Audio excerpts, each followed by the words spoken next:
Live. We are live. Guess that means I have to do what I always do when we're live. It's been so long since I've been on here live that I almost forgot to check the audio. Howdy to all of y'all. Wednesday night, doing it live. As promised, the very first Wednesday night stream. Wednesday night. Sounding good. All right.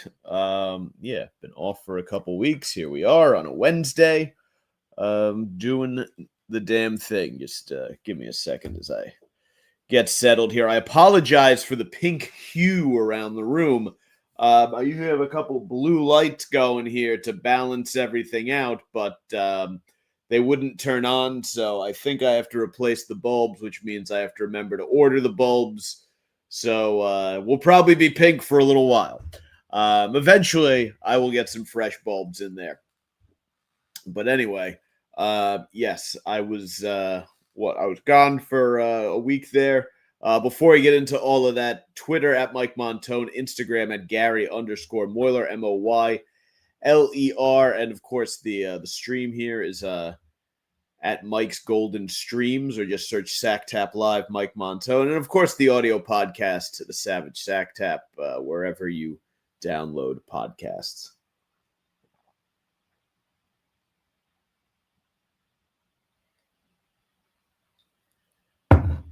Well, that was a mighty swig. I really went through far more water there than I thought. I almost polished off that entire pint. I hope I don't get parched later in the show. There could be a real problem there. Anyway, I was out. What was it? It was Halloween, and then before it was Halloween occurred, but I was down in Miami is what I'm saying. I went down to Miami and to Key Largo I did Key Largo for a day. I was in Miami for several days. If you go around South Beach, I know it's like like an old joke that Miami is like, a very a bit of a fruity town, but the fellas there will just unabashedly sort of I fuck you, it is an ego boost. It's nice. You hope that they're men of good taste. But yeah, everyone holds their gal a little bit closer when they stroll the streets of South Beach. But yeah, I was out there, had a very, very good steak at a Spanish tapas restaurant in South Beach. Outstanding. Usually in a tourist neighborhood, you kind of get ripped off. You don't get great stuff. This was quite delicious. It was a full fucking nice big cowboy. But the real highlight of the trip was scuba diving. I did it first 2 dives. You take the class in the morning. This was my first time ever diving. So you go into, they have like a training pool. You gear up, you learn how to use it. You go into like 3 feet of water and you basically just put the thing on, stick your face underwater, and they're like, see, you can breathe underwater. And you're like, oh, holy shit, I can breathe underwater. And then after that, you go and there's like, you just walk, there's a ledge, and it's like, whatever, a 15-foot drop.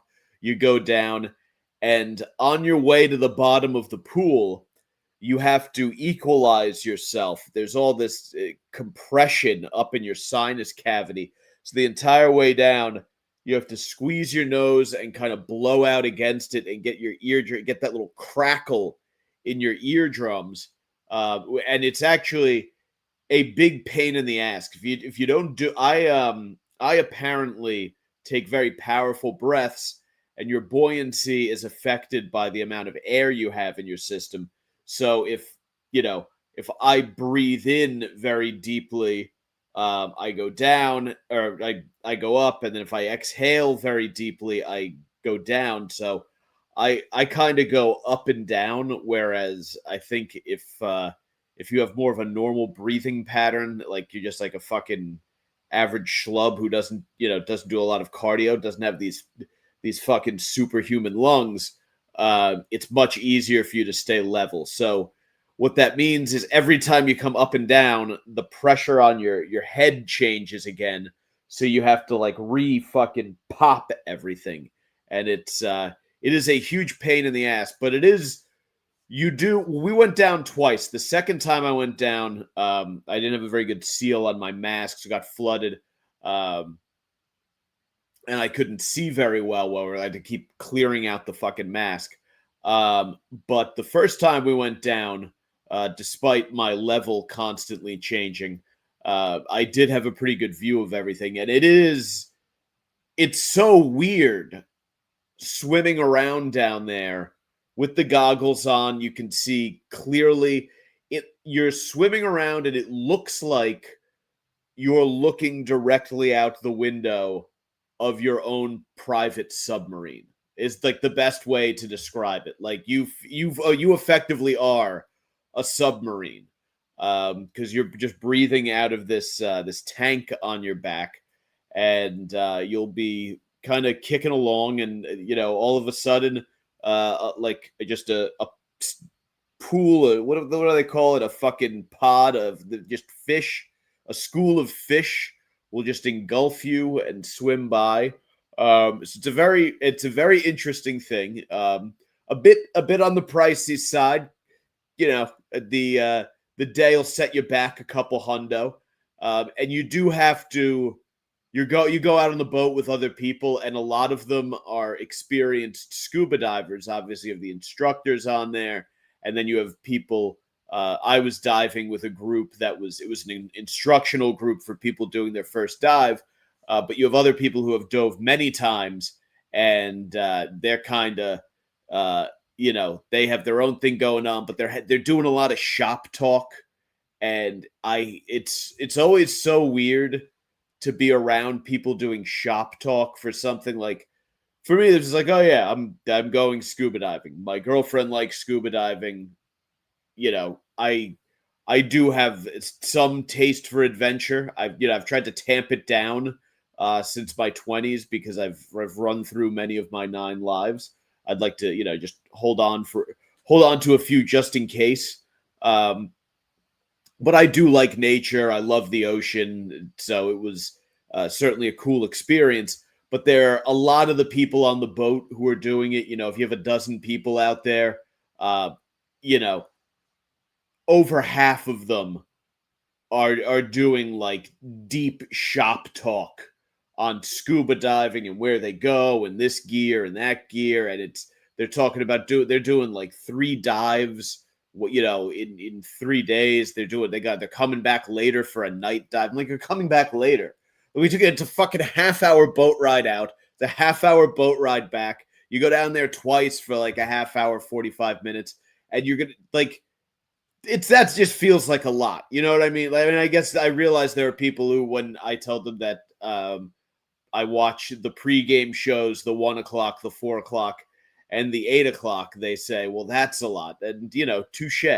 But yeah, if you haven't done it before, it's a very, very interesting experience. I can't say I won't do it again. I will probably do it again. I would not seek it out. Like my lady friend, as I mentioned, she goes on like these dive trips with other people who dive. And they go, they're out diving every day. Like, after a while, I know the ocean is vast, but after a while, it's also like, all right, check. Like, you swim 2 trips around the reef, and you're kind of like, oh yeah, all right, I get it. There's, we didn't see anything of incredible note. I think there was a barracuda that I apparently did not see, but it was there. I've seen a barracuda before. I went snorkeling in Cancun, and when we got back to the jet skis or the wave runners or whatever the fuck it was that we took out there, there was a barracuda just chilling out underneath one of them. So that I have seen a barracuda before. There was also apparently a turtle, which I kind of saw the turtle. They're like a big, a big ass sea turtle. And then I think when we were getting back onto the boat, I thought someone said something about seeing like a dolphin or a porpoise or something like that. Um, I vaguely remember this. I don't know if that's true or if I was, if I was just fucking hearing things, but who knows? But anyway, yeah, under the sea. Howdy.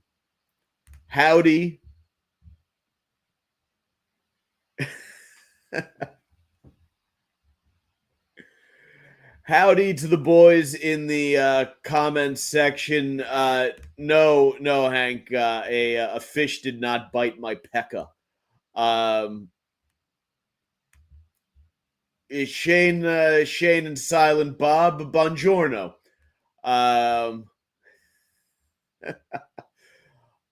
You squeeze your nose, Mike. So you have the mask. The mask has just a little nose cover.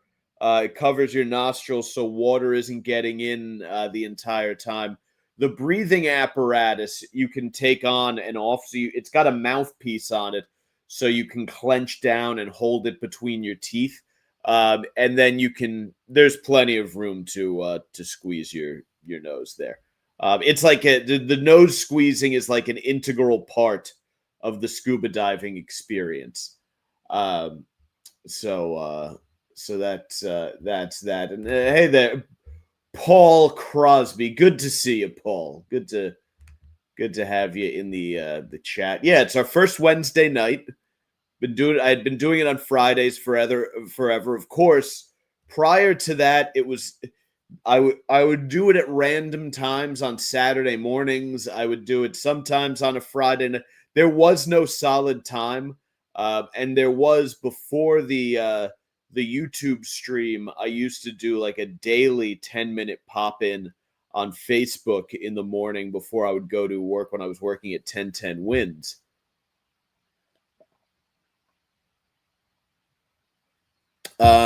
So like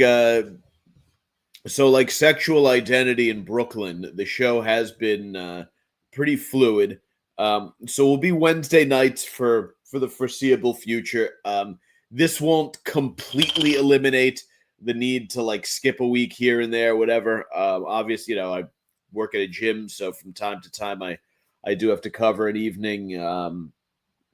But I think this will be better in general. And then at some point, if my gym schedule shifts or something like that, then I'll have to shift to accommodate it. But I think the weeknight show will be better. I know. I'm very sorry, Patrick. I was thinking the same thing actually for myself. When I was sitting there, I was like, "Oh, it feels weird doing this on a Wednesday. This is a Friday thing. Like usually we're wrapping up the week, but here we are."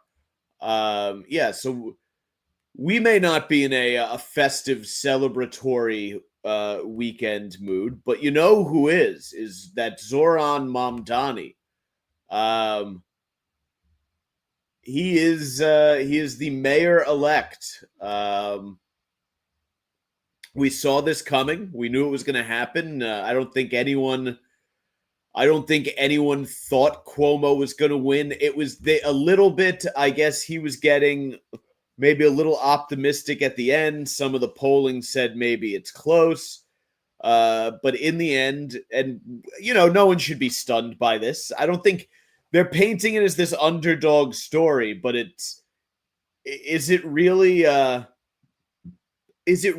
underdog story if a Democratic socialist wins in New York? Like truly.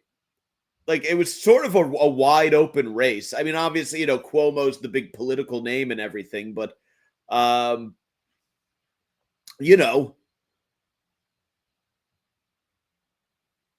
I'm sorry. I'm reading a very insulting comment about the Dallas Cowboys that threw me off a bit. But this is a city that elected Bill De Blasio twice. This is New York's mo. Like this is New York City. There are many New York cities. There's the finance. There's Manhattan, right? Just Manhattan. There are many Manhattans. There is the financial district. There's Chinatown. There's Chelsea in the theater district in the West Village. There is the Upper East Side, the Upper West Side. You get up into Harlem. It's just so there's so many different groups of people in New York City. I think the idea, it's interesting. There are a lot of very wealthy people in New York City, but there's also a sort of widespread I don't know. There's like a working class, there's a dependent class. It's a very interesting dynamic, but New Yorkers have always been they want the city to give them shit. Like that is the New Yorkers' MO. And there is an extent to which a city as big as New York the city needs to take care of a lot of the shit just because if you don't, then you get Calcutta. Um,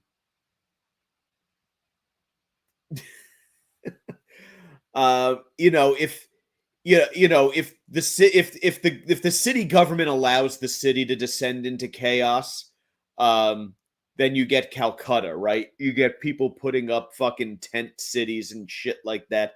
So you do understand the argument where they're like, no, we need someone to come in and like force housing and shit like that. But also the idea that like you're gonna make the bus free is feels fucking nuts. Look, hey, hey, 10 years from now, if we've had free buses and it's all going well, tell me I was wrong. But it does seem like uh, you know, because they do it on the subway and you have to pay to get on the subway. It does seem like a lot of homeless guys are just going to get on the bus and ride around all day. That does seem like a natural consequence of the Zoran Mamdani free, and the buses will be free. Is I guess what they do. I guess that was a big thing at his rallies and what have you. I don't um,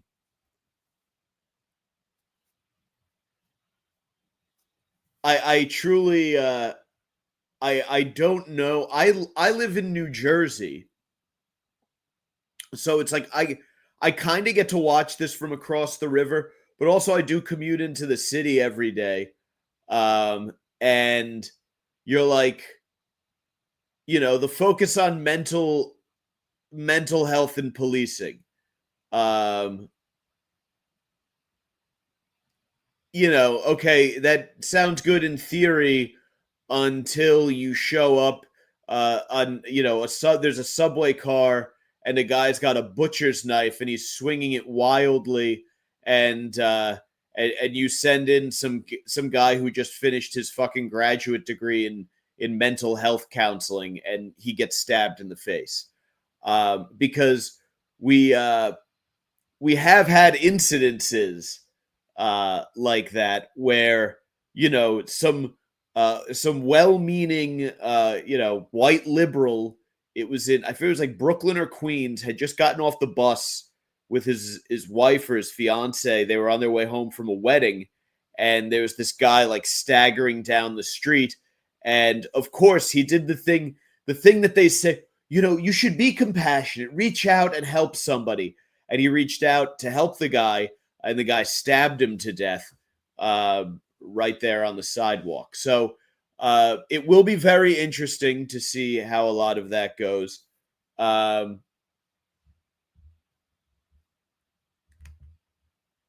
Shane, I don't know what is logical. Like, um, you know, there's something to be said for a city as big as New York, for one off. It may legitimately be like ungovernable. Like it may only be governable to an extent. Like you may legitimately have to choose between like a degree of law and order and taking care of all of the needs of the people in every single fucking one of the like just for one big machine to take care of all of that and sanitation and mass transit and this and that. I don't know. I think everything with a city as big as New York will just always be imperfect. Like imperfection will be the state of New York City, and most big cities, just as a rule. And they may go through times when things kind of seem cool, but like generally speaking, I think it will always be impossible to maintain a perfect sort of even level of harmony in a big city, because a big city is by its nature shitloads of people packed into a condensed area, and I don't think where humans aren't designed for that. You know, how do you create infrastructure for that? Like there's just too many problems there. And I think one of the issues with the way we look at politics is that we look at government as a solution when you really do have to solve, outside of shit like fixing the roads or whatever. You really have to solve a lot of your own problems, because to trust government to do it, it seems just very, very foolish. So I'm always very skeptical when people. I understand if you vote for someone like Mamdani or if you vote for Trump or whoever, as sort of like the fuck you vote to whoever you would like to see go fuck themselves. I understand that 100%. Show me a good fuck you vote. It's fun. I get it. I get the fuck you vote. But people who actually, and it's very, very funny,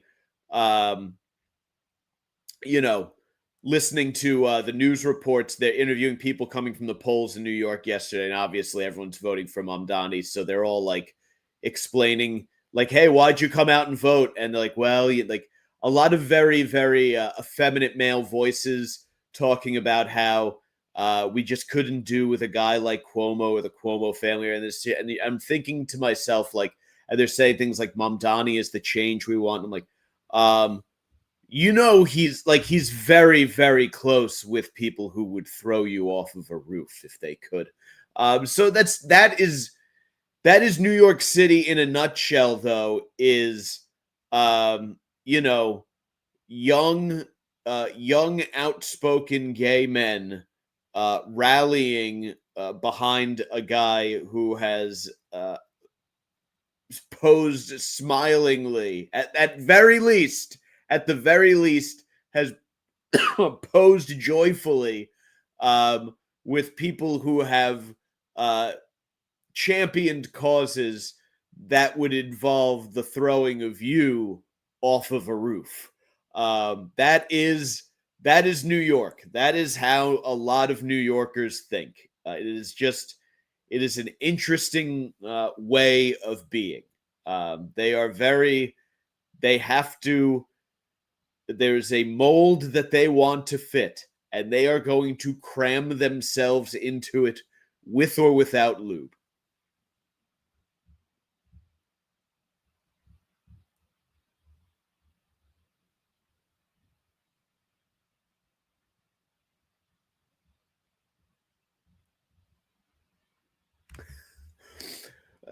Ashbeat, Mamdani should have ran on making a law that women are required to go commando, and he would have had my vote.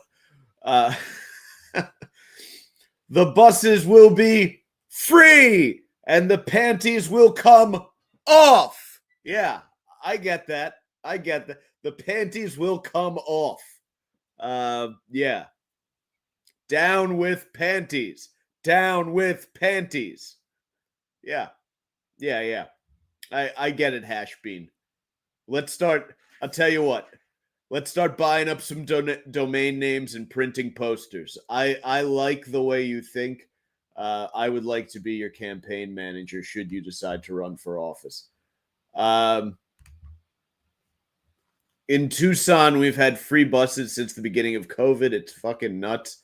Yeah, I believe that. I can't, I see the way here in Jersey City, we have light rail, which you have to pay to get on, but you can also, there's no one taking tickets, and there's no like barrier. Like you can just walk on, and you can, if you don't buy a ticket, you just hope that, the transit cops don't decide to do a random inspection, which, more often than not, you can get away with. So you get a lot of, like, you get guys just rolling blunts and getting baked on the fucking light rail. They'll get on, yell, fucking panhandle. Yeah, it's horrible. And if you're a human, you feel bad that it's a human who is existing like that. But it's not conducive to a healthy, harmonious way of life. Like, you just can't have it. Like, you can't have a functioning society where there are deranged, be they drug addicted or mental health, whatever. A healthy functioning society does not exist with people swinging blades around public transportation. Like that, we need to be beyond that. And like, we should be just as shocked by subway, the subway fucking stabbings and horror and shit as we are when someone goes on a shooting rampage. If the guy who's fucking trying to cut someone with a broken glass bottle on the 6 train, if he had the first of all, the fucking non-soiled clothing necessary to go into a fucking gun shop and fill out a firearm application, like he would, I'm sure he would love to have a firearm instead of a fucking smashed bottle of night train. So I have one of those Lysol fucking room spray dispensers in here that sprays, air freshener, and I've fucking been catching whiffs. It's drying me out.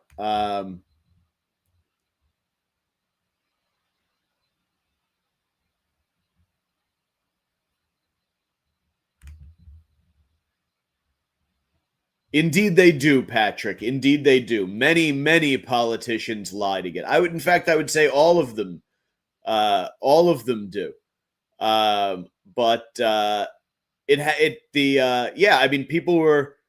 People were pointing out the very obvious flaws in the free buses idea, or what we perceive to be the very obvious flaws in the free buses idea.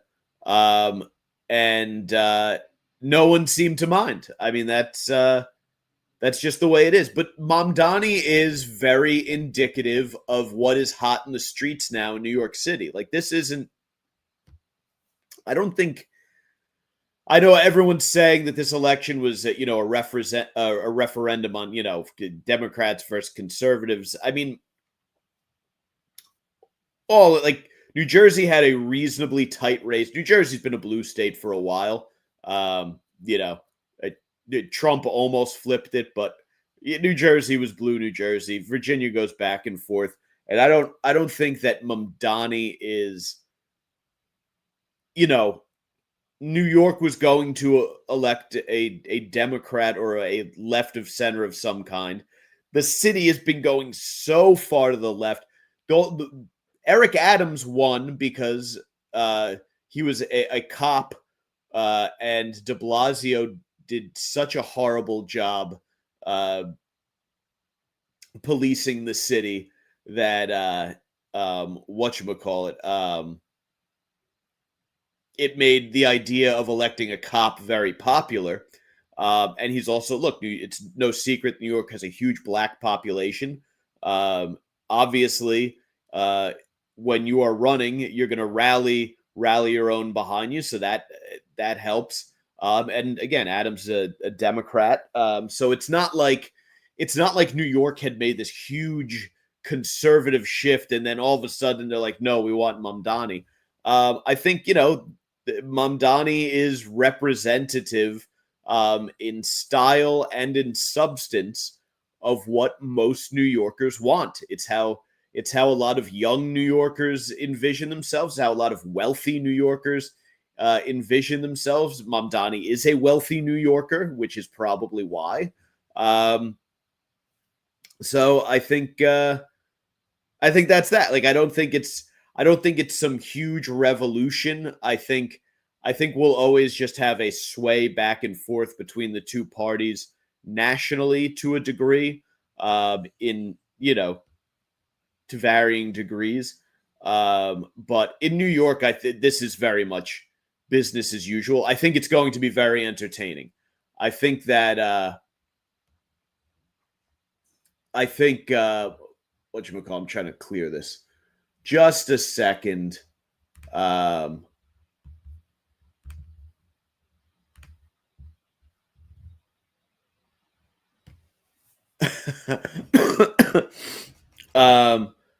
I think that the Mamdani regime is going to be hilarious. Who's that dork Brad Lander hangs out with him? He's like this very sort of limp-wristed milk toasty white guy. I think, was he the one? They were wearing like "fuck Cuomo" shirts or something like that. Let me see if I can find the picture.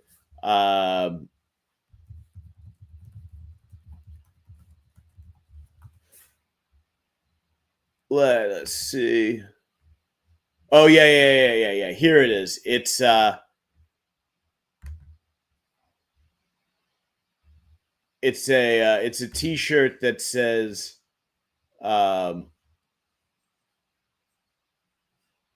it says "Good fucking riddance." Brad Lander. I get, it looks like he looks a little sauced in this picture too. Yeah. That some fucking some guy. I have to be careful sharing images. They get weird with the copyright thing, but it looks like what appears to be a somewhat tipsy Brad Lander wearing an orange and blue shirt that says "Good fucking riddance," which I believe is a reference to the election being over and Cuomo having been defeated. But yeah, Brad Lander's a bigger dork than Bill de Blasio.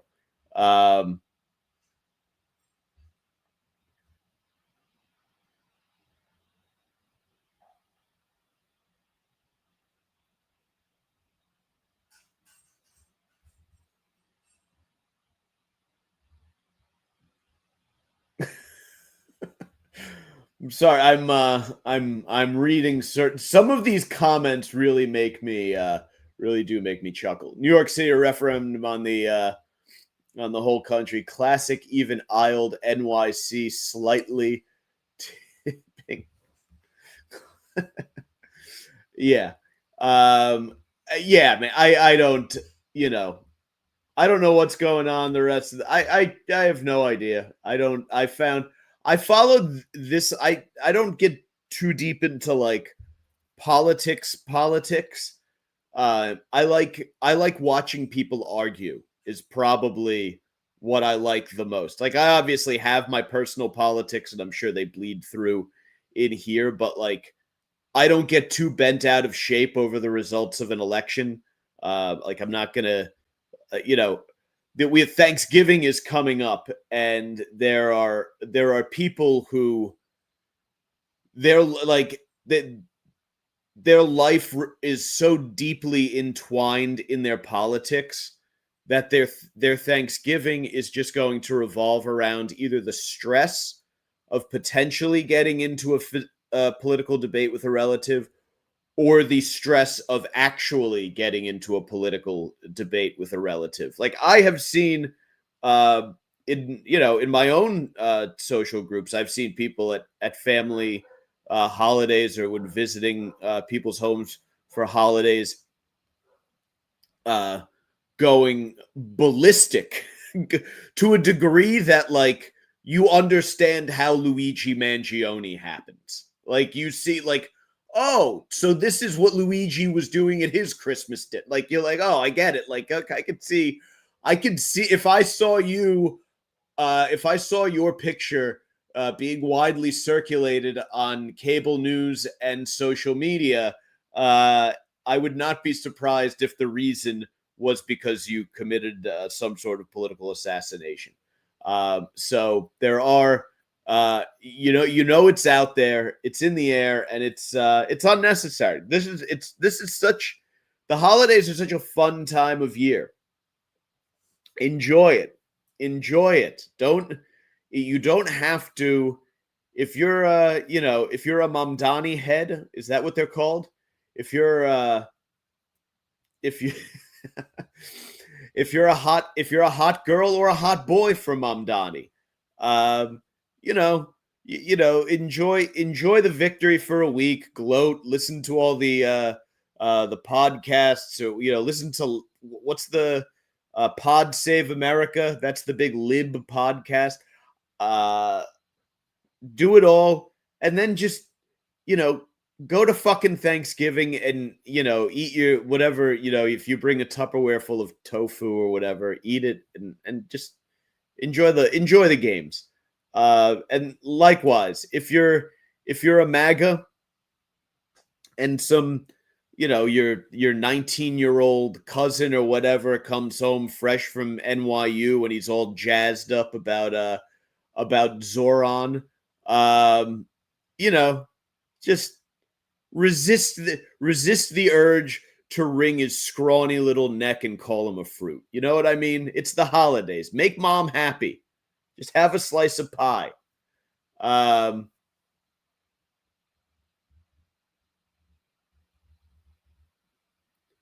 I am reading this. The Luigi Mangione beat up by ladyboys in Thailand story. You can see it happening. It could happen. They're out there.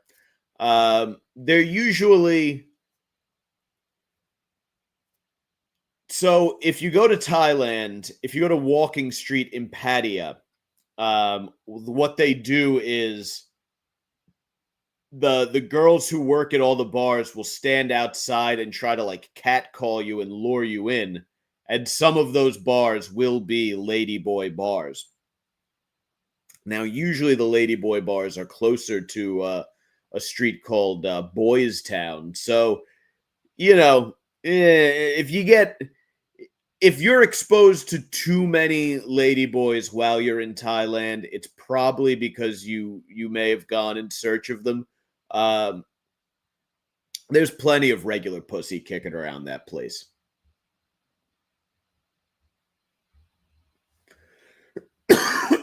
um, excuse me, Shane. The Scranton incident that you're referring to every time of year around this. I didn't. It wasn't meant to ruin. It was just meant to be, entertainment for a goof. I didn't realize the staff and faculty and other students seemed thrilled to have me there. But I what are you gonna do? It was I mean I I hope I hope the end result. I'm glad the end result was appreciated at least by some. Um, but anyway, um, what else do we have? Um, this other staying in New York City because I don't. We're fucking 40 minutes in. I've been bloviating about New York City politics and probably in a less than interesting manner, to be totally honest. Um, Maybe Mamdani can fix this. There are people who are making shitloads of money using a city program that if you record a video of an idling truck or bus, um, you send it to the city, they'll find the driver, and they'll give you basically a finder's fee, which I know the environment and smog, and truly, it used to be you would if you were taking if you were driving across the George Washington Bridge, looking across at New York City, you would just see a wall of fucking smog, like halfway between New York and New Jersey over the Hudson River. Like it really was different air on either side. Like the air on the city side was brown and the air on the Jersey side was blue. That has since cleared up. So you understand why they want to control emissions, but at the same time, I have zero tolerance for the kind of dorky fucking snitches who go around recording other. The same way I can't stand fucking Gersh Kuntzman going around, getting people ticketed for blocking like license plate readers and whatnot. I have just no use for this. They say.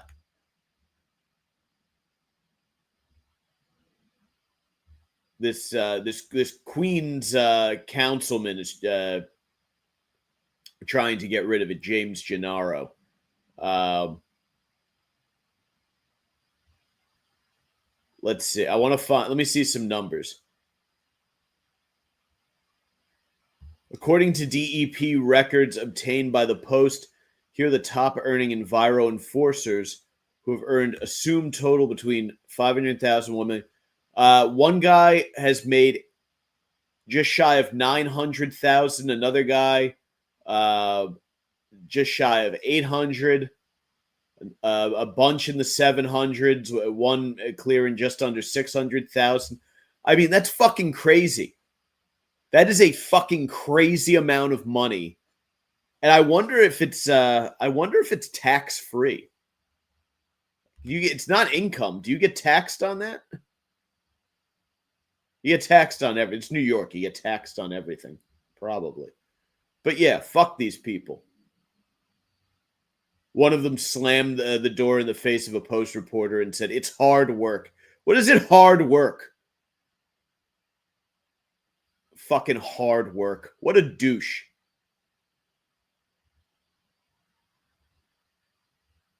Listen to this guy. Listen to this fucking nerd. Air pollution is deadly. It causes cancer, dementia, asthma, and 3,200 premature deaths in New York each year. So it's no surprise that the truck and bus industries and their allies want to change the subject. George Packenham of the New York Clean Air Collective said in a statement, the Department of Environmental Protection should let more people report illegal air pollution by fixing its ancient website, ending its discrimination against non-English speaking New Yorkers and hiring more workers to hold polluters accountable. So that's another problem with New York is there's just a little advocacy group for everything and they are all equally fucking annoying and whichever one of them gets a friend in City Hall gets priority and you have to deal with these little assholes saying nerdy shit like this.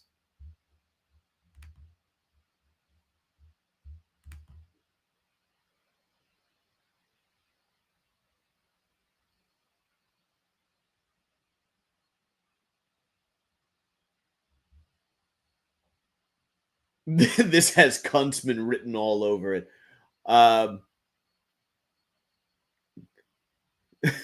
Packing. Um,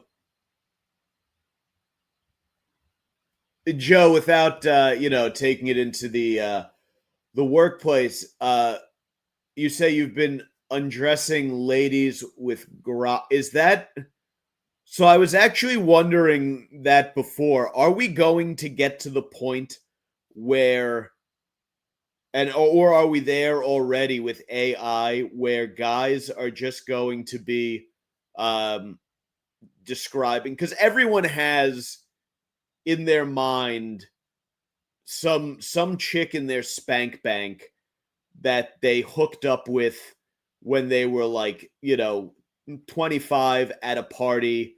Um, and it's just for whatever reason, that particular chick is a fucking trigger puller for you. She just, when you need to let one fly, everyone's got her. You probably have a few. You can just always go to. But she's lost to the ages. You can describe her. You know what she looks like. You could police sketch artist. You could get a dead copy. Could you put that into an AI program and make jack fodder of your fantasy girl like that in various scenes?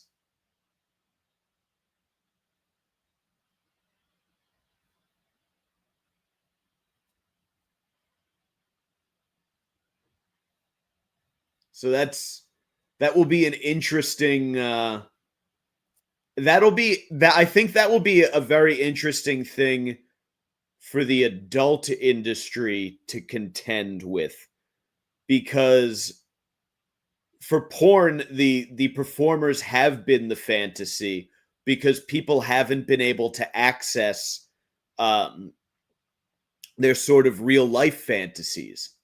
But if you could dig into your spank bank and recreate your specific stuff, which I guess is effectively what people often pay like premium amounts of money to like OnlyFans girls for, is for custom scenes or whatever. This would be a way to go a step further with your custom scene.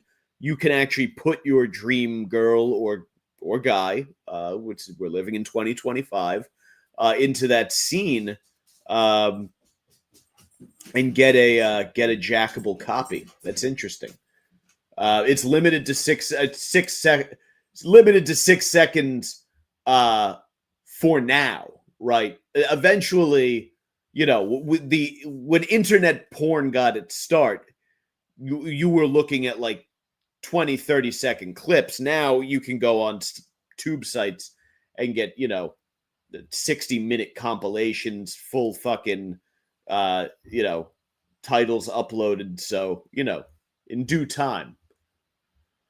um speaking of um pornography, that father who his daughter died in the car while he was watching porn. I guess he wound up committing he officide. He ended himself. I don't like to use those stupid euphemisms, but I guess YouTube actually does pick it up. But he is no longer amongst the living, and so done by his own hand. And probably, horrible thought, but the world is probably better off. But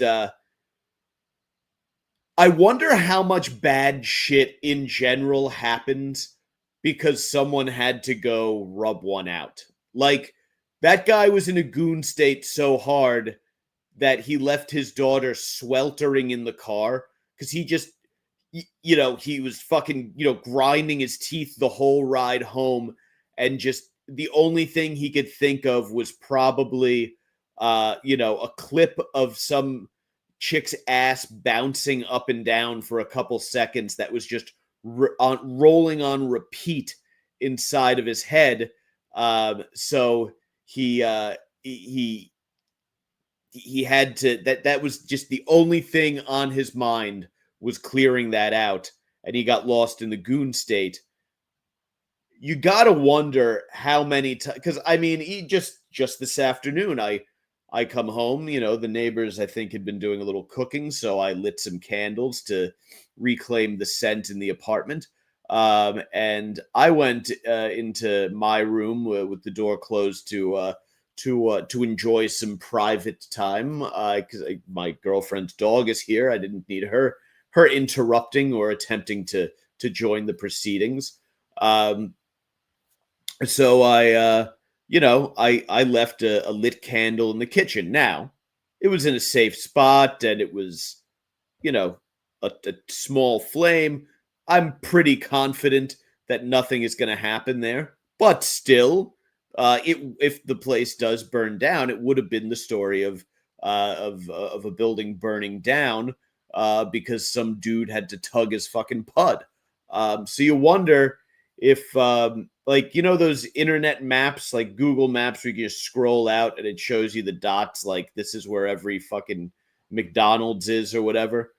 You do wonder if you could zoom out on a map of the world and see a little dot on the map for every location that something bad had happened as a result of a guy who just had to jerk off, what the map would look like. Because I bet it would be pretty densely populated, is what I'm saying.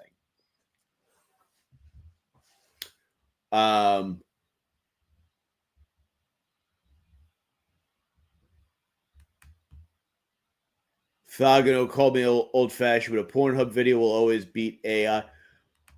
I mean, until AI gets to the point where you can't tell the difference, right? And I know, but mentally there is something about knowing that, when you see a woman's ass cheeks rippling from a back shot, or when you see your favorite performer lying on her back with her legs pinned back, and you just see that delightful little wrinkle down the middle. There is something to that, certainly. Knowing that there was a human who put in the work, they were goofing off on the set, they were having a good time, couple drinks, pop a blue chew, get the fucking boom set up. People were employed. It was a day's work. It was honest, good old hard working fuck videos. But I think we're also we are people who, as technology has advanced, we are always demanding more and more and more, and we want the next best thing. And if it gets to a point where, you can create an AI, a perfect AI across the uncanny valley of, you bending your high school Spanish teacher over a desk, it's slapping her ass a little bit and then fucking her from behind. A lot of guys are going to want to have that video. And there are a million versions. For every man on this planet, there are a couple dozen versions of that fantasy. And then you have to remember, there's some people who, I'm talking about using it for benevolent reasons, for people who, only now exist in the recesses of your mind. They are the faint memory. There are going to be people who use it for, like, the chick who works at the deli. That's going to be a problem. That's where it's going to go south. Anyway, we are approaching an hour. We've done our first Wednesday night. Yeah, AOC and Bobert kissing. Yeah, I could see that being pretty hot. That'd be a good time. I wouldn't mind. I know she's not hot, but she's a CrossFit chick, and she's a pervy Southern blonde. Marjorie Taylor Greene, wouldn't mind getting her in the mix on that one. Or like you get Pam Bondi in there. That's fun. Uh, get a whole bunch of them. Yeah, a nice. We had that Nail and Palin. That was the great porn video of the early 2000s that they did that political themed porn that everyone loved. So anyway, that's that. Shane, good to have you here. Turk, Pat Bateman, Thagino, everybody. Monday morning mowing. Who am I missing? I hope I'm Edna Karabopoli in the flesh. Joe Kickass. All the people. I think that did I get everybody? I hope I got everybody. If I didn't, don't take it personally. Casper 47. Good to see you chiming in as I wrap it up. Thank you for being here. So I think next Wednesday and Wednesdays after, I'll have to see. There will be one early December that I'm working, and then I'll try to figure out what I'm doing Thanksgiving week. If maybe I'll do like a quick just pop in because I'm going to be with family, but we'll get there when we get there. Twitter at Mike Montone, Instagram Gary_Moiler MOYLER, and YouTube at Mike's Golden Streams. Remember, tell your friends, share it, come join the fun. I'm sorry if I was a little off at the top of the show. It's been a couple weeks. I had to kind of find my footing, and it has been a long day. But it's dinner time now, so adios, motherfuckers. I will catch you next time.